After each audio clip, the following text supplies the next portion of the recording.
Cindy here. Welcome. I'm excited to talk to you guys today about a hot topic that actually goes along with what I was training you guys on Friday, which is how to attract love, lasting love in 2020 and not date emotionally unavailable men. So, you know, I feel like emotional walls can be, they're talked about in a lot of different ways. And today I'm going to really speak into how it relates to you and all of your relationships. And maybe this is you, maybe it's not. And as I dive into this, I'm definitely going to ask you guys to speak up and see if you can relate to any of this. So first off, I have so much here to say. So the first number one indicator about knowing a barometer of testing of, do you have people close to you in your life that you should feel really close to, yet you feel alone, or you don't oftentimes share with them vulnerably everything that's going on with you. And that may look like, something in your mind going, well, I don't want to burden them with this. I don't, you want to be there for them. So you put yourself on the back burner.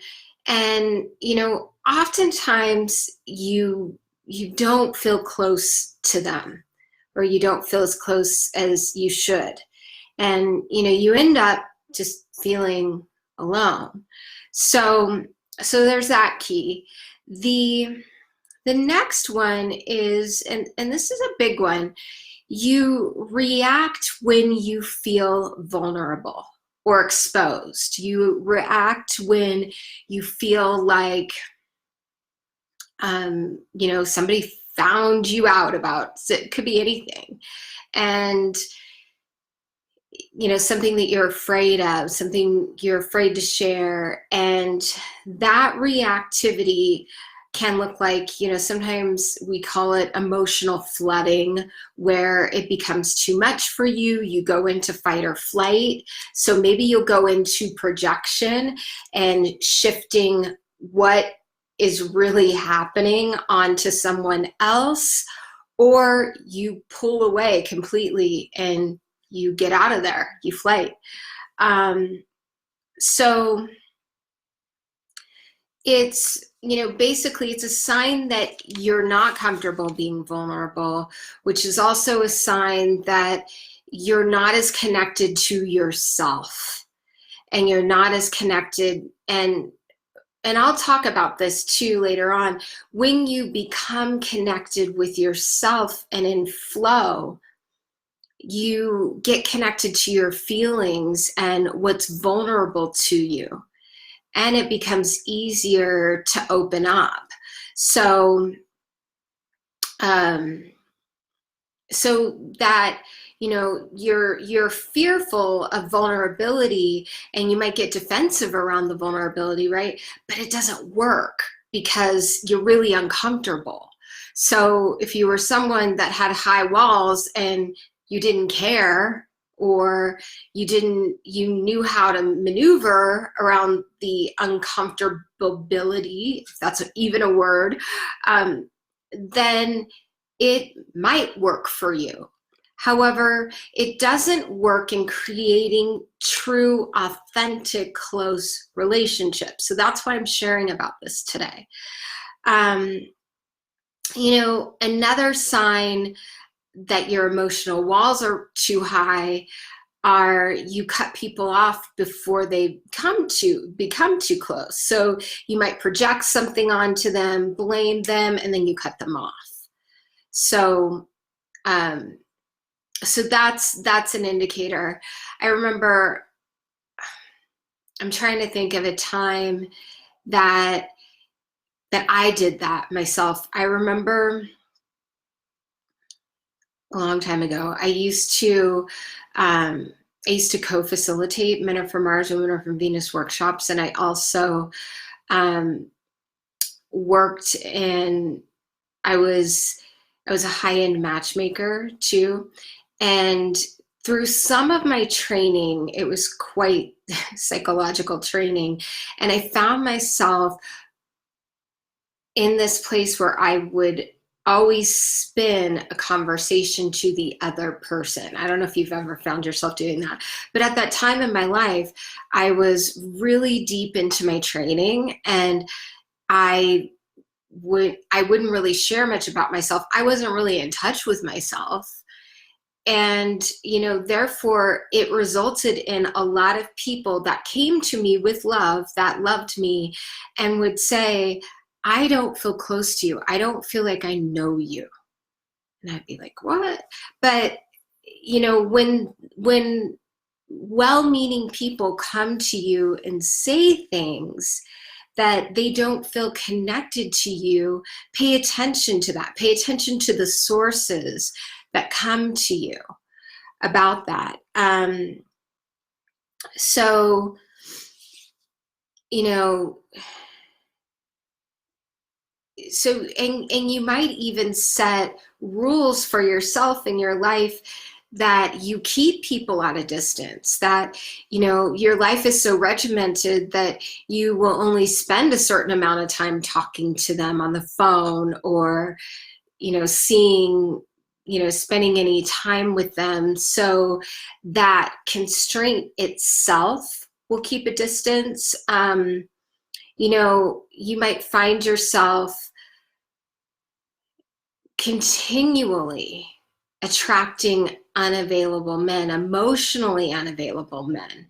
So that could look like somebody that lives far away, or can't really go deeply, and can't really create that deep of a connection that's sustainable. So that can look like somebody that doesn't really ask you a lot of questions. And curiosity creates connection. I teach on this often. I teach on this all the time with my clients. So if you're in a place where you're finding that you're not connecting, or you put rules around things like, I'm moving away in 3 months, and so that's the deal. I can date and get to know you, but I'm moving away in 3 months. So what does that automatically say? Stay away from me. And what it also really says is that I've been hurt before, and I don't want to let you in to hurt me. So if you're operating from that place, I want you to be aware of that. So there are other things that we do too. It's,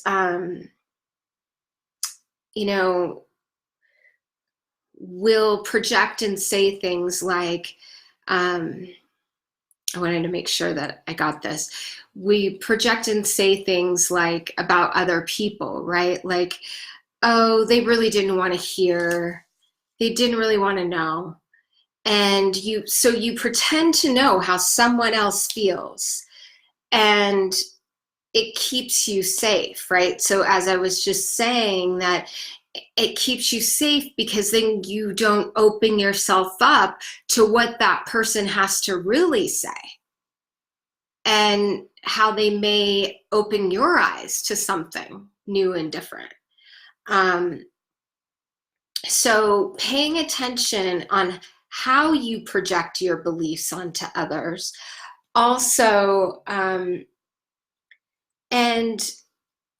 ultimately, emotional walls, it's all about control, guys. It's all about trying to keep the control in your life, so that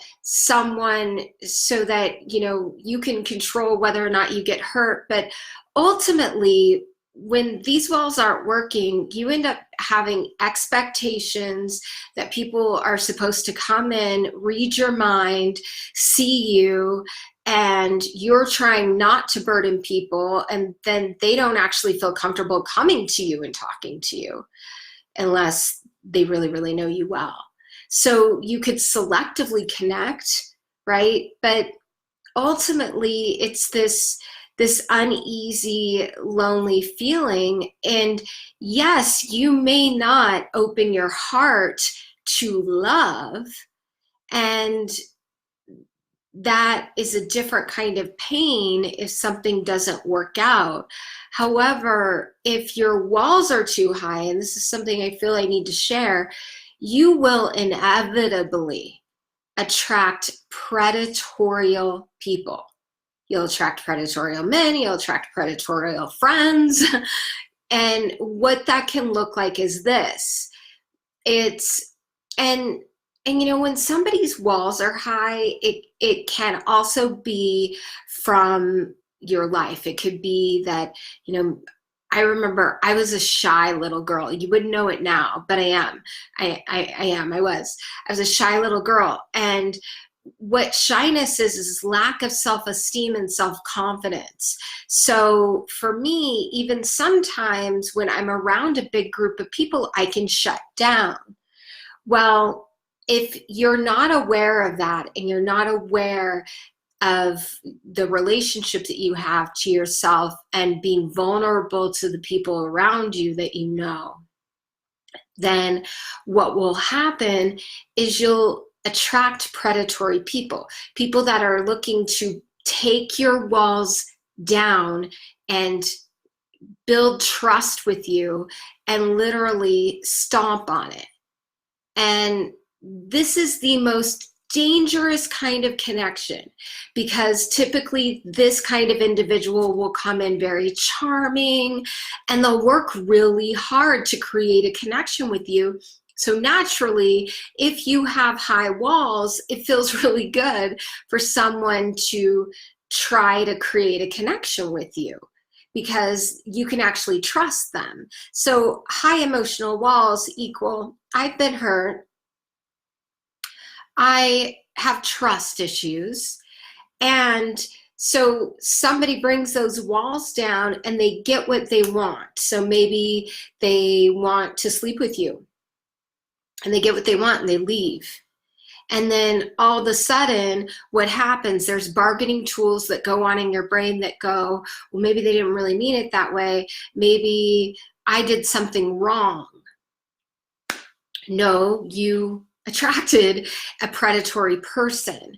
So I share this because there's some ways to actually get connected with you so that you can open yourself up vulnerably, and you can inevitably attract easily emotionally available men, and you'll be able to see it much, much quicker if they aren't emotionally available.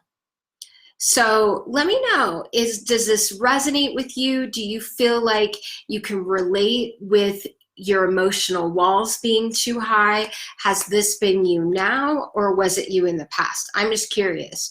And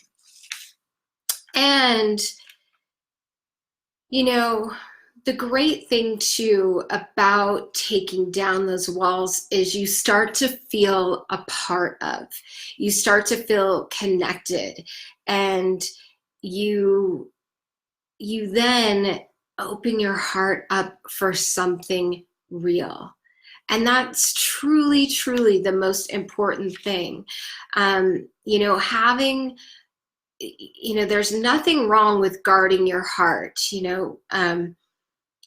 I hear this a lot, and this is talked about a lot in the Christian faith, but guarding your heart doesn't mean making your emotional walls so high.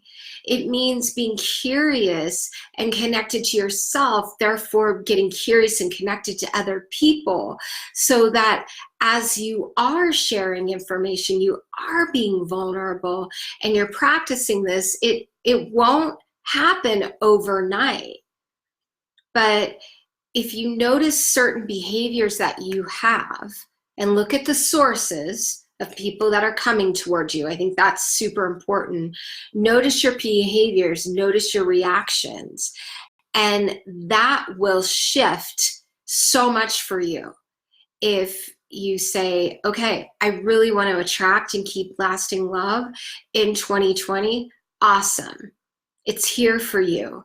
You get to take down those walls so that people can feel really like they know you and they feel close to you. I hope this helps.